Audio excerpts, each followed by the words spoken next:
माननीय राष्ट्रीय अध्यक्ष श्री उपेंद्र कुशवाहा जी को और पिता समान श्री बुजुर्ग जनता जनार्दन को, युवा भाई माता बहने आप सबको हार्दिक नमस्कार प्रणाम करती हूँ। छोटे बच्चे के उज्जवल भविष्य की कामना करती हूँ। जैसे आप लोग सब जानते हैं कि कैसे मैं गुजर रही हूँ। मेरे पति को दिन दहाड़े गोलियों से अपराधियों ने मार दिया।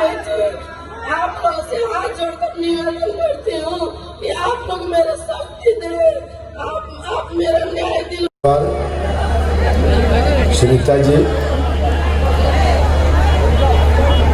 इस जिला में हमारी पार्टी के जिला अध्यक्ष अरविंद कुशवाहा जी और भी हमारे गठबंधन की विभिन्न पार्टी के नेता लोग उपस्थित हैं। बहुजन समाज पार्टी के नेता,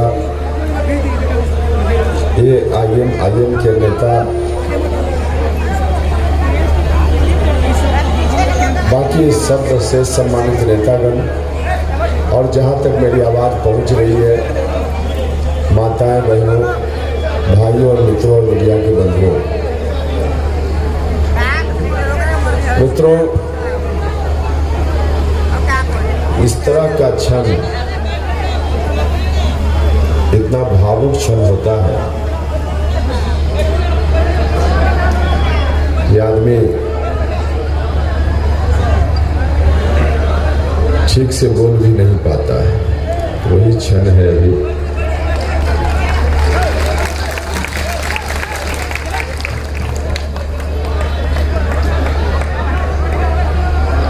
सिर्फ 2-3 पंक्ति में सुनीता जी ने अपनी बात आपके समक्ष रखी है और मैं समझता हूं कि 2-3 पंक्ति 2-3 दिन तक भाषण दिया जाए वह भी कम होगा इनकी 2-3 पंक्ति के समय।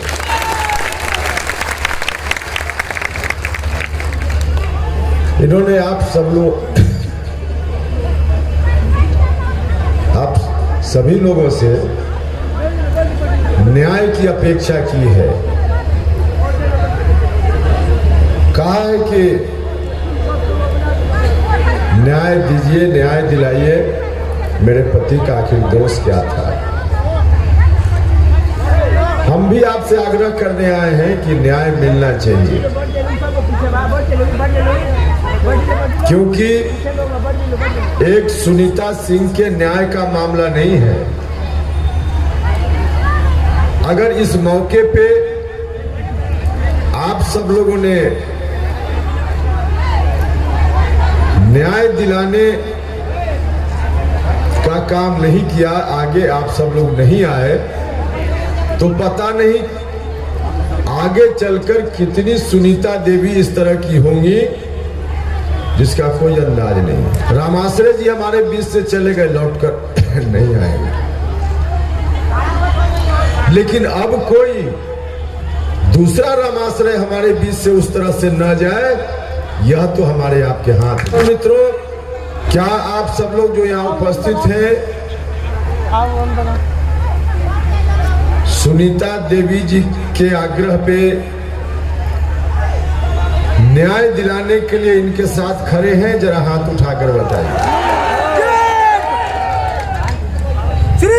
इनको न्याय मिले, इसके लिए जिसने भी बुलेट का प्रयोग किया उसका मुंह तोड़ जवाब देना है, लेकिन बुलेट से नहीं, बैलेट से देना, क्योंकि सिर्फ इनको न्याय दिलाने भर का मामला नहीं है। वैसे लोग जिन्होंने इस तरह की कार्रवाई की, घृणित काम किया, वैसे लोगों को सजा देना, दिलाना आपके बाल बच्चों के हित में भी यही है। सरकार क्यों बनती है, सरकार आप क्यों बनाते हैं? नीतीश कुमार जी के ऊपर तो इतनी उम्मीद थी,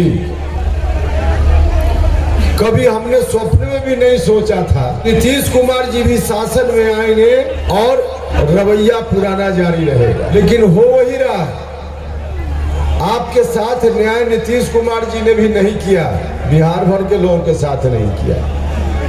जो गरीब लोग हैं, विशेष रूप से परेशान हैं, चाहे शिक्षा का सवाल हो, स्वास्थ्य का सवाल हो। कहीं सरकारी स्कूल में पढ़ाई होती है क्या? सरकारी स्कूल में पढ़ाई नहीं होती है। किसका नुकसान हो रहा है? हमारा। जो गरीब लोग हैं। शिक्षा सबके लिए जरूरी है, लेकिन जो पैसे वाले लोग हैं शिक्षा खरीद लेते हैं, प्राइवेट में अपने बच्चों को पढ़ाते हैं। गरीब आदमी कहाँ जाएगा? गरीब आदमी भी सपना देखता है, देखना चाहिए भी, कि उसका बाल बच्चा भी डॉक्टर बने, एसपी बने, कलेक्टर बने, इंजीनियर बने, बड़ा इंसान बने। लेकिन उसका बाल बच्चा यदि सपना देखता है तो बिना पढ़ाई लिखाई यह काम संभव है क्या? नहीं संभव। जो पैसे वाले लोग हैं शिक्षा खरीद लेते हैं, प्राइवेट में अपने बच्चों को पढ़ाते हैं। गरीब आदमी कहाँ जाए? उन्हीं सरकारी विद्यालयों में, जिन सरकारी विद्यालयों में आज पढ़ाई लिखाई नाम की कोई चीज नहीं। शिक्षा की जो दुर्दशा है, स्वास्थ्य की भी वही दुर्दशा है। गरीब लोग दवा के अभाव में, क्योंकि सरकारी अस्पताल में इलाज नहीं है, दम तोड़ते हैं। भाई और बहनों, सरकारी अस्पताल जब हम लोग दिल्ली में होते हैं, बिहार के गरीब लोग किसी तरह से अपनी जमीन बेचकर कर्ज लेकर दिल्ली जाते हैं इलाज कराने के लिए, और वहां जाकर सरकारी अस्पताल में इलाज कराते हैं। प्राइवेट में अगर करना होता, पैसा होता तो यहां भी करा सकते थे, और वहां जाकर सरकारी अस्पताल में इलाज कराते। हम आपसे आग्रह करने आए कि दिल्ली के सरकारी अस्पताल में यदि अच्छा इलाज हो सकता है तो गोपालगंज और पंचदेवरी के सरकारी अस्पताल में अच्छा इलाज क्यों नहीं है?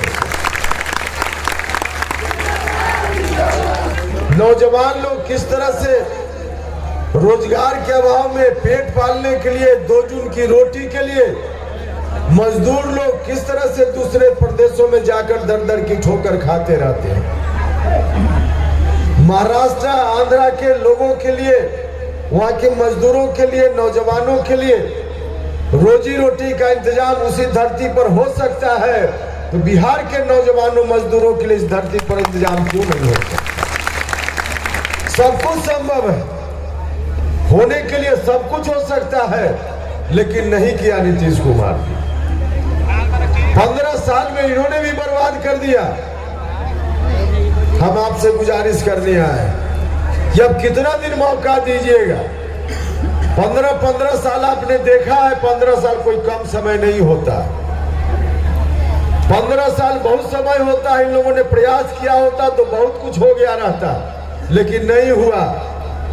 इसलिए हम आपसे हाथ जोड़कर प्रार्थना करने आए, जहां इस बार के चुनाव में सुनीता जी को न्याय देना और दिलाना है, वही अपने बाल बच्चों की तकदीर को भी सुरक्षित करने का काम। आपने फिर से उन लोगों को मौका दिया तो 15 साल में नहीं कर पाए, अब आगे कितना कर पाएंगे इस बात का अंदाज आप कर सकते हैं। 15 साल कोई कम समय नहीं होता। आपने दिया है 15 साल उनको, 15 साल उनको। जब 30 वर्षों में कुछ नहीं हुआ तो आपसे हम आग्रह करने आए कि पहले आपने वोट दिया, चाहे जिनको भी, उनके कारणों से वोट दिया। इस बार उनके कारणों से उनको या उनको वोट मत दीजिए, आप अपने बाल बच्चों के लिए इस बार वोट देने का काम कीजिए। और वैसे भी 15 साल बड़े भाई का हक बनता था, आपने दे दिया। 15 साल मझले भाई का हक बनता था, आपने दे दिया। क्या 5 साल आपका छोटा भाई उपेंद्र कुशवाहा का हक नहीं बनता है? 5 साल के लिए आपसे आग्रह कर रहे हैं। हमने जिस मुहिम की शुरुआत की वर्षों पहले, इस इलाके के लोगों ने भी, आपने भी साथ दिया समय समय पे, लेकिन जब जब आपने साथ दिया, इस बार वो अभियान सफलता के करीब है। आप सब लोगों ने ताकत दी तो आपका अभियान निश्चित रूप से पटना के एक अन्य मार्ग तक इस बार पहुंचेगा। और वहां से तब हम तमाम गरीब लोगों के लिए न्याय देने का काम करेंगे। हमको ताकत दीजिएगा तो आने वाले दिनों में कोई बहन सुनीता जी इस तरह से मंच पर आकर नहीं रोने होगा। और वैसे लोग जो इस तरह की घटनाओं को अंजाम देकर घूमते रहते हैं, वैसे लोगों की जगह जेल में होगी, बाहर नहीं होगी। आपके बाल बच्चों के लिए भी पढ़ाई लिखाई का इंतजाम हर तरह से होगा। सरकारी स्कूल में अच्छी पढ़ाई, सरकारी अस्पताल में अच्छा इलाज का इंतजाम। नौजवानों मजदूरों को बाहर रोजी रोटी की तलाश में नहीं जाना पड़ेगा, इसी धरती पर हर तरह का इंतजाम होगा। इसलिए आप सब लोगों से आग्रह है कि सब लोग मिलकर एक बार ताकत दीजिए। आपने बहुत दिया उन लोगों को, एक बार 5 साल के लिए दीजिए। भाई और बहनों, हमने जो गठबंधन बनाया है, यह गठबंधन मजबूत गठबंधन है। इस गठबंधन में बहन मायावती जी का भी आशीर्वाद उपेंद्र कुशवाहा को प्राप्त हुआ है। ओवैसी साहब का भी सानिध्य सौजन्य प्राप्त है। ओम प्रकाश राजभर जी चौहान साहब, सब लोगों का सौजन्य प्राप्त है। तो एक मजबूत गठबंधन लेकर हम आए हैं और आपको न्याय देने के लिए हम आए हैं। इसलिए इतना मजबूत गठबंधन, सब लोगों का आशीर्वाद, सिर्फ अब आपके आशीर्वाद की जरूरत है। आपके आशीर्वाद की जरूरत है। आप सब लोगों ने आशीर्वाद दिया, ताकत दी, तो हर तरह से न्याय हम आपको भी दिलाएंगे, बहन सुनीता जी को भी दिलाएंगे, आपको भी दिलाएंगे और बिहार की जनता को दिलाने का काम करेंगे। तो इसलिए आग्रह है आप सब लोगों से कि सब लोग मिलकर यहाँ से इनको जिताकर भेजने का काम कीजिए। यहाँ से जिताकर भेजने का काम कीजिए। अभी घूम घूम कर यहाँ से लौटिए, जाइए और सब लोगों के बीच में जाकर के हम लोगों के संदेश को, वैसी साहब के संदेश को, बहन मायावती जी के संदेश को हर व्यक्ति तक पहुंचाने का काम कीजिए। उनका संदेश यही है कि इस विधानसभा क्षेत्र से बहन सुनीता जी को जिताने का काम करना है। बुलेट का जवाब बैलेट से देने का काम, यही आग्रह करने के लिए हम आपके बीच आए हैं। तो अंत में आप सब लोगों से जरा हम जानना भी चाहते हैं आपका मन मिजाज। जरा एक बार हाथ उठाकर, दोनों हाथ उठाकर बताइए, आप सुनीता जी को जिताइएगा ना? चुनाव चिन्ह पंखा छाप है, सब लोगों को मालूम है। तो यही आग्रह है कि पंखा निशान के सामने के बटन को दबाइए और बहन सुनीता जी को जिताकर भेजने का काम कीजिए। इस लड़ाई में, इस अभियान में सब लोगों से मेरा आग्रह है कि हर आदमी अपने को उपेंद्र कुशवाहा समझिए, हर आदमी अपने को बहन मायावती और ओवैसी जी समझने का काम कीजिए और जाइए मजबूती से इनको जिताकर भेजने का काम कीजिए। तो आप सब लोगों ने हाथ उठाकर बताया कि इनको जिताने का काम करेंगे, पंखा निशान के सामने के बटन को दबाने का काम करेंगे। तो अगर आप लोगों की इजाजत हो तो जीत की अग्रिम बधाई के रूप में इनको माला दे दे। हाथ उठाकर, फिर से दोनों हाथ उठाकर, अब इनको हम अग्रिम बधाई के रूप में आपके आदेश पर, आपकी इजाजत पर जीत का माला देंगे।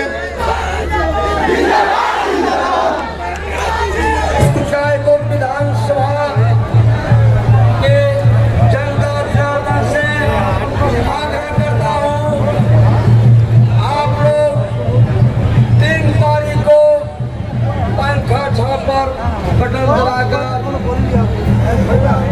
अपनी बहन सुनीता देवी को भारी से भारी बहुमत से जिताएं, ताकि उनकी पति के हत्यारों को जेल के सलाखों को भीतर भेजा जाए। और मैं वादा करता हूँ गोपालगंज धरती के लिए और कुचायकोट विधानसभा से मैं जो है सुनीता देवी आपकी बहु बेटी बनकर और आपकी जो है विधानसभा में रहकर, आपकी दुख सुख में रहकर आपकी हर समय सेवा करेगी। विधानसभा को एक बदलाव की जरूरत है।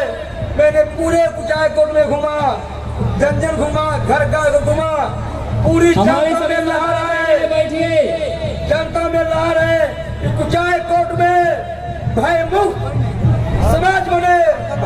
प्रत्याशी मिले तो मैं वादा करता हूँ कि गोपाल कुचायकोट विधानसभा से अपराधियों का सफाया किया जाए और सुनीता देवी को जो है बटन दबाकर वोट दिया जाए। ऐसी ही खबरों से जुड़े रहने के लिए आप देखते रहे परफेक्ट 24 न्यूज।